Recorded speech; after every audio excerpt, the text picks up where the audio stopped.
ٹھیک. اور وہ ہے جاتی عمرہ کے لوگ. چاہے بیگرز کا آپ یہاں لے لیں, چاہے پنجاب میں کماش خانے لے لیں, چاہے یہ خسرے لے لیں, چاہے گنڈا گردی کے واقعات لے لیں, چاہے کائٹل لے لیں, جب بھی ان آپ کہہ رہے ہیں سب کچھ آپریٹ جاتی عمرہ سے ہوتا ہے؟ میں یہ سمجھتا ہوں کہ جاتی عمرہ کے سے ہوتا ہے, لیکن وہ ایک بڑی چالاکی سے اس کو موڑنے کی کوشش دوسروں پہ ڈالنے کی, خاص طور پہ ان کی کوشش ہوتی ہے جو ان کے یہاں ترجمان ہوتے ہیں یا ان کے اداروں کے جیسے لوگ ہیں, جیسے آ کے کہہ دیتے ہیں کہ ہم تو یہ کرنا چاہتے ہیں, یہ ایجنسی ایکچولی وہ ایک پلاننگ کے تحت ان کا ایک تو مقصد یہ ہوتا ہے کہ ایجنسیوں کی ہمارے اوپر سے یہ تلوار اٹھ کے ایجنسیوں پہ, تاکہ ایجنسیوں کے سٹرونگ لوگ ہیں ان کے ساتھ پولیٹیکل فورسز کی لڑائی ہوگی, کیونکہ ان کا بھلا ہمیشہ چٹھا صاحب, چاہے آپ دیکھ لیں جب سے یہ آئے ہیں, پہلے پاکستان پیپلز پارٹی کی اور اسٹیبلشمنٹ کی لڑائی تھی, اس کے بھی بینیفیشری یہی تھے, اور اب انہوں نے یہ پچھلے 5-6 سالوں سے اسٹیبلشمنٹ اور تحریک انصاف کی جو لڑائی ہے اس کی طرف بڑا طول دے رہے اس معاملے کو 9 مئی کے تاکہ یہ ہے کہ ہماری طرف سے چیزیں اٹھ کے, اور ایجنسیوں کے دو صورت ہاتھوں, ایک تو اس سے ہماری جو اسٹیبلشمنٹ ہے یا ہماری جو آرمی ہے, میں کھول کے کہتا ہوں کہ ان کو ان کی ایک کنسیڈرڈ اوپینین ہے کہ جب تک پاکستان میں آرمی کمزور سٹرونگ رہے گی نا, ہم اپنی مرضی سے جو وہ کچھ کرنا چاہتے ہیں وہ نہیں کر سکتے. اس لیے اس کو کسی نہ کسی صورت میں چاہے پولیٹیکل فورسز سے انگیج کریں, چاہے ٹیررسٹوں کے ساتھ آپ انگیج کریں, چاہے جو اینٹی اسٹیٹ فورسز ہیں ان کے ساتھ یہ آپ انگیج کریں, تو یہ کسی نہ کسی طریقے سے ان کو انگیج کرتے ہیں تاکہ ان کی اور آپس میں ان کی لڑائی رہے, اور اگر پولیٹیکل فورس کمزور ہوتی ہے پھر بھی ان کا بھلا ہے, اور اگر اسٹیبلشمنٹ جو کمزور ہوتی ہے پھر بھی ان کا بھلا ہے. لیکن یہ کبھی آپ نے یہ سنا ہے کہ پاکستان پیپلز پارٹی کی جب حکومت رہی ہے, محترمہ بے نظیر بھٹو تھی, انہوں نے کبھی کہا تھا کہ یہ ایجنسی ہمیں کام نہیں کرنے دیتی؟ یا پھر دوبارہ 93 میں آتی ہے, یا آصف زرداری صاحب تھے. اس کی وجہ یہ ہے کہ آپ پولیٹیکل پارٹی جو کام ہے پولیٹیکل سسٹم کو سٹرونگ رکھیں, ڈیموکریٹک فورسز سے اچھے تعلقات رکھیں, اور ہیومن رائٹس ہے اس کی وائلیشن نہ ہو. تو آپ نے دیکھا پیپلز پارٹی کی تینوں حکومتوں میں قیدی جو پولیٹیکل پریزنرز تھے وہ نہ ہونے کے برابر تھے, اور آپ کوئی یہ نہیں کہہ سکتے کہ محترمہ بے نظیر بھٹو کی حکومت میں یا آصف زرداری کی حکومت میں کسی اخبار نویس کے ساتھ خلاف کوئی بہت زیادہ کوئی اکا دکا واقعات تو ہو جاتے ہیں, ظاہر ہے پولیٹیکل فورسز میں بھی ایسے لوگ ہوتے ہیں, لیکن یہ نہیں کہہ سکتے کہ کوئی بہت بڑے واقعے. یہ سارے چاہے IPS کا واقعہ ہوتا ہے, چاہے احمد میر کو اٹھایا گولیاں ماری جاتی ہیں, چاہے فرحاد شاہ کو اٹھایا جاتا ہے, چاہے جتنے بھی لوگ اس قسم کے واقعات ہوتے ہیں, یہ سارے ہی یہ غیر سیاسی لوگوں کی جو حکومت ہے اس میں ہوتے ہیں, اور پھر یہ کسی نہ کسی طریقے سے کوشش کرتے ہیں کہ ایجنسیوں پہ ڈالیں تاکہ ایجنسیوں کی اور پولیٹیکل فورسز کی لڑائی ہو, تاکہ پولیٹیکل فورسز کی لڑائی سے وہ یہ سمجھتے ہیں کہ پولیٹیکلی سٹرونگ ہوں گے, اور اسٹیبلشمنٹ کے ساتھ جو ہماری لڑائی ہوگی اس سے ہمارا جو دوسری جو سول فورسز ہیں جیسے بیوروکریسی ہے یا جوڈیشری ہے وہ دباؤ میں آئیں گے. پھر ہم اپنی مرضی سے چاہے پرائیویٹائزیشن ہے, چاہے بینکوں سے لون ہے, چاہے اور مطلب ہے بڑے بڑے مطلب ہے کہ بگ جو ہیں پلاننگ ہے, چاہے شوگر ملوں کی ریٹس ہیں قیمتیں بڑھانے کے, یہ سب اسی صورت میں ہو سکتے ہیں کہ جب پولیٹیکل فورسز کمزور ہوں اور ہمارے جو اسٹیبلشمنٹ کے ادارے ہیں وہ ویک ہوں, تو ان کو اپنی مرضی سے جو بھی یہ چاہیں کرنے کا موقع ملتا ہے. بالکل ٹھیک ہے. ریاست آزاد صاحب, جس طرف اشارہ کیا نور محمد قصوری صاحب نے, سر آپ کیا سمجھتے ہیں, اور رؤف حسن صاحب والے واقعے کے اوپر پلیز کمنٹ کیجیے گا. سب سے پہلے تو میں چٹھا صاحب اس واقعے کی مذمت کرتا ہوں. وجہ یہ ہے کہ ایک بزرگ آدمی, ایک بزرگ سیاستدان ہے. دیکھیں پاکستان کے اندر ایک دوسرے کو برداشت کرنے کی جو صورتحال ہے وہ بہت خطرناک حد تک چلی گئی ہے. ہم دوسرے کے پوائنٹ آف ویو کو ایکسیپٹ ہی نہیں کرتے. سب سے پہلے تو یہ برائی ہمارے معاشرے میں پروان چودھری جس کا ہمیں خاتمہ کرنا ہے. دیکھیں بات کوئی بھی شخص کر رہا ہو, آپ اس کی بات کو سنیں, اس کو آنر کریں, اس کو ایکسیپٹ کریں. اگر یہ آپ کا اپنی مرضی اور آپ کا چوائس ہے, لیکن میں نہ کسی پہ تھوک سکتا ہوں, نہ اس کے اوپر انفورس کر سکتا ہوں, امپلیمنٹ کر سکتا ہوں.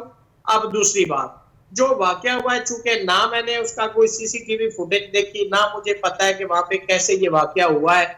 اگر خسرو نے کیا ہے تو مجھے کیا پتا کہ وہ واقعہ تل خسرے ہیں یا انہوں نے بیس بدل کے کچھ لوگ ہیں, پولیٹیکل لوگوں نے بھی ہو سکتا ہے جو اپوننٹ انہوں نے خسرو کے اس روم میں کیا ہو, یا کسی اور تھرڈ فورس نے خسرے بنا کے یا کچھ ایسا کر کے یا ان کی انسرٹ کرنے کے لیے یہ کیا ہو. لیکن کسی نے بھی کیا, چاہے وہ کوئی بھی شخص ہو, کوئی بھی اس کے پیچھے فورس ہو, میں سمجھتا ہوں کہ یہ غلط روایت ہے. یہ پاکستان کے اندر انارکی پھیلانے کے مترادف ہے. پولیٹیکل لوگوں کو بھی ایک دوسرے کی رائے کا احترام کرنا چاہیے, اور تمام اداروں کو بھی اداروں کا احترام کرنا چاہیے. کسی کو بھی بیونڈ دی لمیٹیشن اور جورسڈکشن نہیں جانا چاہیے. یہ جو واقعہ ہوا ہے یہ پاکستان کی سیاست کے لیے آج ان پہ ہوا ہے, کل پیپلز پارٹی والوں پہ ہوگا, پرسوں مسلم لیگ نون والوں پہ ہوگا, پرسوں کسی اور پارٹی پہ ہوگا. تو میں سمجھتا ہوں کہ پولیٹیکل لوگ ہمارا ایسٹس ہیں اور ان کو موقع دینا چاہیے. ڈیبیٹ جو ہوتی ہے نا, جمہوریت کا حسن ہوتی ہے. جب تک آپ ڈیبیٹ کو مائنس کر دیں گے, پوائنٹ آف کنٹروورسی کو مائنس کر دیں گے, تو پھر جمہوریت نہیں رہتی, پھر ڈکٹیٹرشپ ہو جاتی ہے. تو میں سمجھتا ہوں اگر آپ نے میں رکھنی تو آپ نے دوسرے کے پوائنٹ آف ویو کو آنر کرنا ہے اور اس کو سننا ہے اور اس کو برداشت کرنا ہے. یہی جمہوریت کا حسن ہے. بالکل ٹھیک کہہ رہے ہیں سر, انتہائی قابل مذمت ہے اس طرح کے واقعات جو رؤوف حسن صاحب یا کسی بھی سیاستدان کے ساتھ پیش آئے, کیونکہ اگر ایسی روایت بنے گی تو پھر یہاں پہ تو معاملات بڑے بگاڑ کی طرف چلے جائیں گے. اور جس طرح سے نور محمد قصوری صاحب نے اشارہ کیا, اگر کوئی پولیٹیکل پارٹی ایسا کچھ کر بھی رہی ہے تو انتہائی قابل مذمت ہے, ایسا نہیں کرنا چاہیے. یہاں پہ اپنا گن کسی اور پہ ڈالا جاتا ہے, بہت سی ایسی باتیں کی جاتی ہیں. نور قصوری صاحب آپ کیا سمجھتے ہیں سر, جو آپ نے بات کی, آپ نے پھر ساتھ یہ بھی کہا کہ جب بھی پیپلز پارٹی کا دور رہا ہے تو کبھی ایسا کوئی واقعہ, ایسی کوئی الزام تراشی یا ایسا کچھ بھی سامنے نہیں آیا. سو آپ سمجھتے ہیں کہ پیپلز پارٹی کے دور کے اندر جس طرح سے آج الزامات لگ رہے ہیں کہ انوالومنٹ رہی ہے کچھ اداروں کے اندر, تب اداروں کی انوالومنٹ نہیں ہوتی تھی, آپ یہ سمجھتے ہیں سر؟ میرا تو خیال ہے سر اتنی نہیں ہوتی جتنی کو بنایا جاتا ہے. جتنی بنایا جاتا ہے. مقصد یہ ہے کہ اگر آپ اپنے آپ کو کلیئر رکھیں, ٹھیک ہے, آپ کاروبار نہ کریں. ٹھیک ہے. اب جب سیاست, میں ایک چھوٹا سا واقعہ 1 منٹ میں بتا دیتا ہوں کہ جب پاکستان پیپلز پارٹی کی 93 میں حکومت آتی ہے تو میں ایڈوائزر تھا انڈسٹریز اینڈ پروڈکشن کا. تو ہماری جو نیشنل اسمبلی کی اسٹینڈنگ کمیٹی تھی, حاجی اصغر قائرہ صاحب اس کے چیئرمین تھے. تو انہوں نے مجھے کہا ایک دن کہ قصوری صاحب, ہمیں کوئی پبلک کے کام ہوتے ہیں, کسی کا ٹرانسفر, کسی کا کوئی معاملات, تو سٹیل مل کے جو چیئرمین ہیں وہ ہماری بات نہیں سنتے. ہمیں انہوں نے کہا کہ وہ لفٹ نہیں کراتے, یا ہماری بات نہیں سنتے, یا ہماری بات پہ غور نہیں کرتے. تو میں نے کہا آپ کی بات وہ کیوں نہیں سنتے, وہ سنیں گے.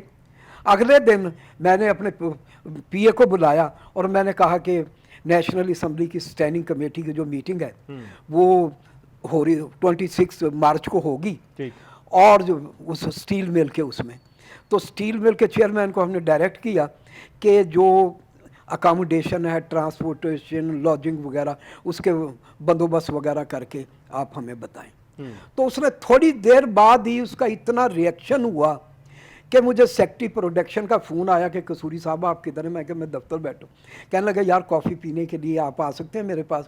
تو کیونکہ میرے کمرے میں رش ہوتا تھا لوگوں کا, تو ورنہ تو سیکٹری صاحب آپ مہربانی کرتے تھے آنے کی. تو میں گیا تو کہنے لگے کہ آپ نے کیا کیا. میں کہ کچھ بھی نہیں. تو کہنے لگے کہ یار سیکٹری اس کا چیئرمین اسٹیل مل کا فون آیا ہے اور وہ کہہ رہا ہے کہ یہ کیا طریقہ کا, یہ بغیر مجھ سے پوچھے یہ وہ. تو میں نے کہا کہ میں نے کہا ایک میٹنگ کا, مجھے جو نیشنل اسمبلی کی اسٹینڈنگ کمیٹی کے جو چیئرمین ہیں انہوں نے مجھے کہا تھا کہ یہ نیشنل اسمبلی کی اسٹینڈنگ کمیٹی کی ہم میٹنگ رکھ رہے ہیں. تو میں کہا جی مجھے پوچھنے, کسٹوڈین ہے اس کی جو اسٹیل مل کے, وہ منسٹری آف پروڈکشن ہے اور اس کے مالکان پارلیمنٹ ہے. ٹھیک ہے. تو کبھی مالکان نے بھی ملازمین سے پوچھا ہے کہ ہم نے گھر کب آنا ہے, یا ہمیں گھر کی صفائی کرانی ہے, گھر کی ایڈمنسٹریشن دیکھنی ہے, تو ان کو کس سے پوچھنے کی ضرورت ہوتی ہے. تو میں کہا یہ تو کسی کو مجھے تو پوچھنے کی, میں کہا سیکرٹری صاحب کہنے کہ آپ کو پتہ نہیں ہے یار وہ جو چیئرمین ہے نا وہاں, وہ ایک سرونگ مطلب ہے ایک ہمارا مطلب انسٹیٹیوشن کا ایک مطلب ہے سینئر جرنل ہے. تو وہ تو جب یہاں آتا ہے نا میٹنگ کے لیے, تو وہ کبھی مجھ سے بھی ملنے کے لیے نہیں آیا, بلکہ ایون کہ وہ پرائم منسٹر کو بھی ملے بغیر ہی عموماً جاتا ہے. تو میں نے کہا بات یہ ہے کہ اب پرائم منسٹر میں فرق ہے کہ جو اب پرائم منسٹر ہے یہ کوئی ایسا کاروبار نہیں کرتے جس سے سٹیل مل کے چیئرمین سے وابستی ہماری ہوگی. یہ مطلب ہے کہ لاڑکانے سے آئے ہیں اور آکسفورڈ کی ڈگریاں ہیں اس کے پاس. تو جب یہ جو چیئرمین تھا نا, جو جس کو یہ لفٹ نہیں کراتے تھے یا بات نہیں سنتے تھے, ان کا کاروبار تھا سٹیل کا, ان کے مفادات تھے. اس کے بعد سر میٹنگ ہوئی, بلکہ میں نے ان کو کہا جب اس نے دیکھا کہ کچھ نہیں, تو پھر مجھے خود انہوں نے ٹیلی فون کیا, کہنے لگے کیا کرنا ہے. میں نے کہا آپ ایسا کریں کہ اپوزیشن کے ممبر ہیں خرم دستگیر صاحب انجینئر, ان سے پوچھے کہ آپ کو کہاں ٹھہرانا ہے, کیونکہ وہ جو اپوزیشن کے لوگ ہیں ان کو جو گورنمنٹ کے جو لوگ ہیں ان سے بھی اچھے طریقے سے ٹھہرانا ہے, ان کی زیادہ اچھی ٹرانسپورٹیشن ہوئی ہے, اکاموڈیشن لوجنگ. ہمارے جو گورنمنٹ کے چاہے ان کو گیسٹ ہاؤس میں ٹھہرا لیں کوئی بات نہیں. میٹنگ ہوئی, اس کے بعد پھر کبھی ہمیں شکوہ شکایت ہوا ہی نہیں. لیکن اس کا یہ ہوتا تھا کہ نہ حاجی اصغر, نہ نور محمد قصوری, نہ بریگیڈیئر اصغر ہمارے جو چیئرمین تھے, ہم سٹیل مل سے کوئی یا فرٹیلائزر کارپوریشن سے, یا ہمارے کئی اداروں کے جو چیئرمین تھے سرونگ جنرل یا ریٹائرڈ جنرل ہوتے تھے آرمی, لیکن وہ پھر بڑے کوآپریٹو. جب آپ اپنا ذاتی مفادات کے بجائے ملکی قومی مفاد کے لیے کام کریں گے تو اداروں میں آپ کا انفلوئنس بڑھے گا. اداروں کے اندر اس میں کوئی شک نہیں ہے.